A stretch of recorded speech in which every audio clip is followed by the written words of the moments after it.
Hey folks, welcome back. Ed and Eddie back at you with the silver and blue. Today we're coming at you with the good, the bad, and the ugly. Welcome back.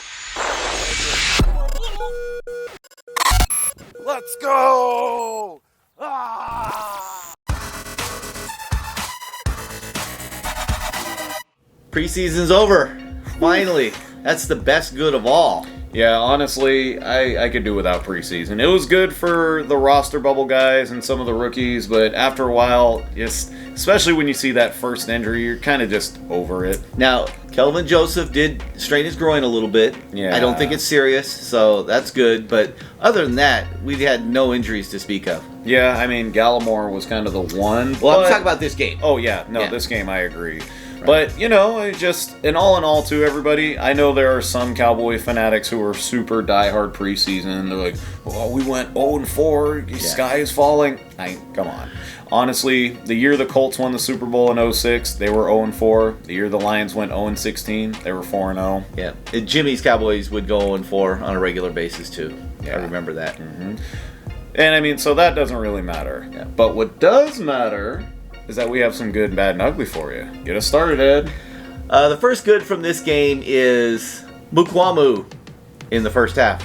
Yeah. I thought he was awesome. He had that pick. Uh-huh. No, I saw that too. It was pretty sweet. Ball hawking, defensive back in the Cowboys. Are you kidding me? At the very least, I like that it puts more pressure on kind of the incumbent guys like Anthony Brown and, Yeah. By the way, a little bit of Rondell Carter in that too for the good because he was a big part of that pick, applying the pressure. Mm-hmm. And another one, it's funny because, they've been hyping him up so much on Hard Knocks, but Alarcon looked actually pretty decent. It was the second half, and it was against 2s and 3s. I get that, but we specifically were watching him on the line, and I didn't see many plays where I was like, oh no. I mean, he looked really solid there in his position. If anything, it does give a little bit of good depth that we can build around, or at least a practice squad guy that might get brought up in a year or two. Yeah.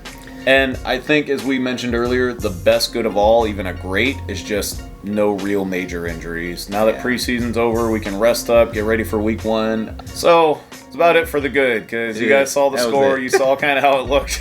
Got a little bit of bad here for us. For the first bad, I'm going to run with Mukwamu in the second half. Yeah. As good as he was in the first half, I don't know if he just lost concentration or what, but he was not as effective overall in the second half. But also that one play, 3rd and 30, and he goes with a face mask. I mean, what could you possibly be thinking?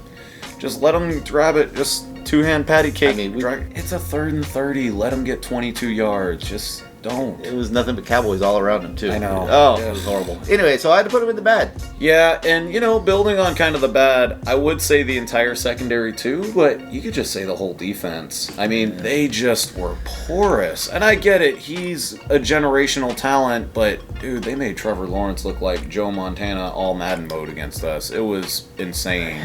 I got to put, as much as he's looked pretty good in certain games, Bradley and I. Yeah. I'm going to put him in the bad because he played mostly in the second half. And I didn't see him do a whole lot. A few pressures and stuff. You want to stake a claim to being on that 53. You got to be able to run shop when it's against 2s and 3s. And he just didn't. And who knows? It could have been the entire defense having an off day, but I was also a little bit disappointed with him too. Just, I expected a little bit more. And admittedly, next to no one showed up for, this preseason game, but for a guy as big expectations as we had, I would agree. Also, our backup QBs didn't look that great. Yeah. I do think after a whole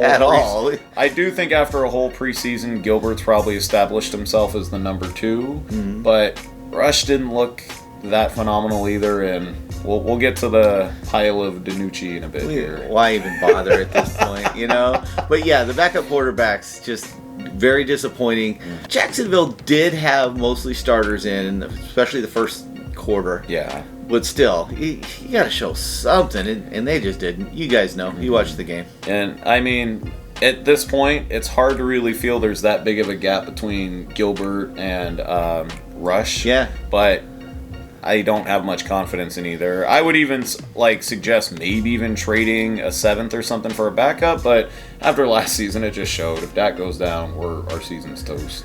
Yeah. A quick comment about the whole Gardner Minshew to the Eagles for a sixth. For you guys out there that are saying, "Oh, why didn't Dallas make that move?"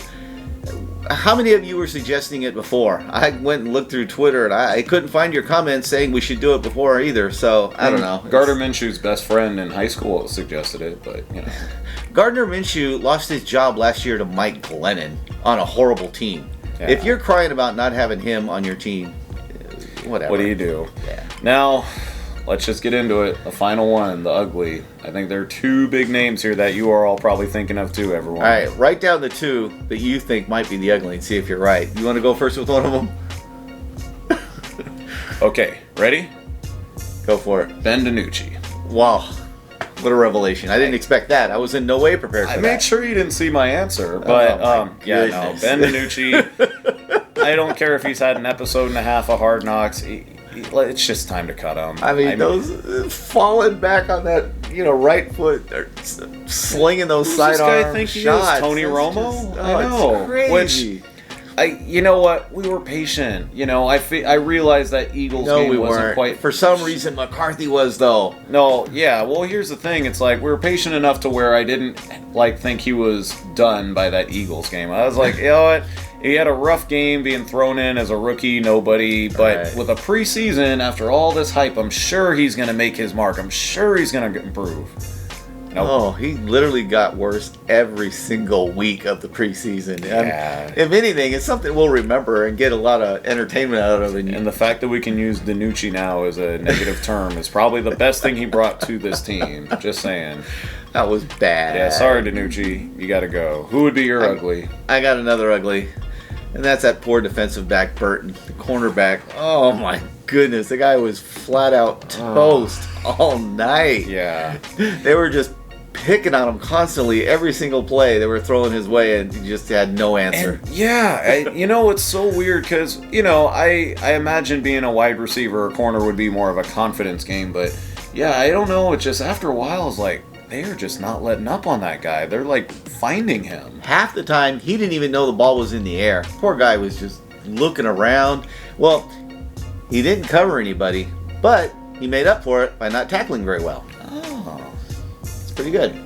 So, that guy was, that was horrible. Yeah. Poor guy. But all in all, preseason's over. Most of our starters are absolutely healthy. We got a little bit before week 1. I'm feeling good about us. I think with the limited amount seen from our starters, I think they're going to be great. I think we have a very solid amount of backup players, like in the corner and linebacker especially. I think that we're going to be pretty decent, with our backups. And feeling good. Tampa Bay's coming up, man. I'm ready for it. We got the preview video coming up in a week. Mm-hmm. Stick around for it. So everyone, hey, thank you guys again so much for watching our videos. And hey, we're building on these subscribers, and we appreciate you guys so much. So hit that subscribe if you haven't. Don't forget to hit that like, because remember, every time you do, an Eagles fan cries. All right, everybody, take care.